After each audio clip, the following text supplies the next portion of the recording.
เที่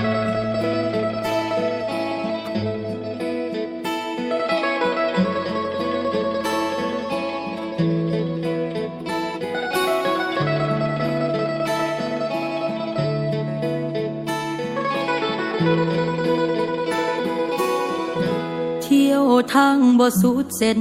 อย่าถอยหลังให้เขาว่าตายให้ตายหน้าพุ่น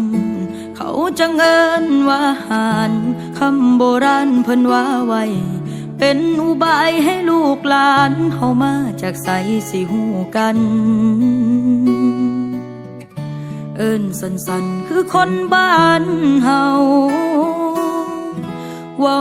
ลาวจอยจอยไผสิมินบ่เคยอายจังแม่นภูมิใจหลายได้เกิดได้ใหญ่อยู่บ้านเฮาโล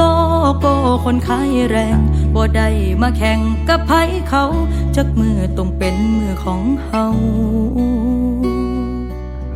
คิดพ่อคำเว้าแล้วมีแห้งหัวใจว่าเกิดชาติใดก็ขอให้เป็นคนบ้านเฮาให้ว่าบ้านนอกก็สร้างเขาเพราะใจเฮาก็ซ้ำนี้ศักดิ์ศรีของความเป็นคนคือบ่ได้ปล้นผู้ใดมีพ่อแม่เพิ่นสั่งไว้อย่างดีอยากได้อยากมีให้อดเอาคิดพ่อคำเว้าแล้วมีแห้งหัวใจ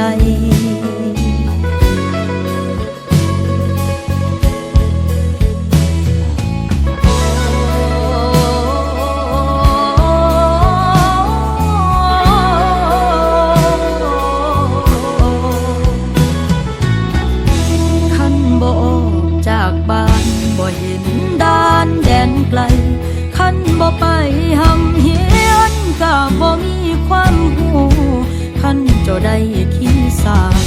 กังหมเป็นพญาอย่าลืมบิดอนมารดาผู้สอนสั่งวิชาสู่ผู้กันเนาะยี่ห้อเราใหญ่ย้อนคำเขาแม่สิบ่แพ้แค่คำคนไผสิมินว่าเฮาจนบ่สนดอกแนวใจใหญ่ยอมไกลบ้านเคยอยู่มาบืนมาสู่แบบโซตายปั้นข้าวเหนียวยามใดยังเพลอเว้ากับหัวใจแม้นว่าเกิดชาติใดก็ขอให้เป็นคนบ้านเฮาให้ว่าบ้านนอกก็สร้างเขาเพราะใจเฮาก็ซ้ำนี้ศักดิ์ศรีของความเป็นคนคือบ่ได้ปล้นผู้ใดมีพ่อแม่เพิ่นสั่งไว้อย่างดีอยากได้อยากมีให้อดเอาคิดพ่อคำเว้าแล้วมีแห้งหัวใจคันบ่ออกจากบ้านบ่เห็นด้านแดนไกลคันบ่ไปหำเฮียนก็บ่มีความหูคันเจ้าได้ขี้สากังหมเป็นพญาอย่าลืมบิดอนมารดาผู้สอนสั่งวิชา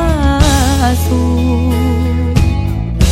นี่ละเนาะยี่ห้อเรามือปั้นข้าวเหนียวยามเงายังเพลอเว้ากับหัวใจเกิดชาติใดให้ได้เป็นคนบ้าน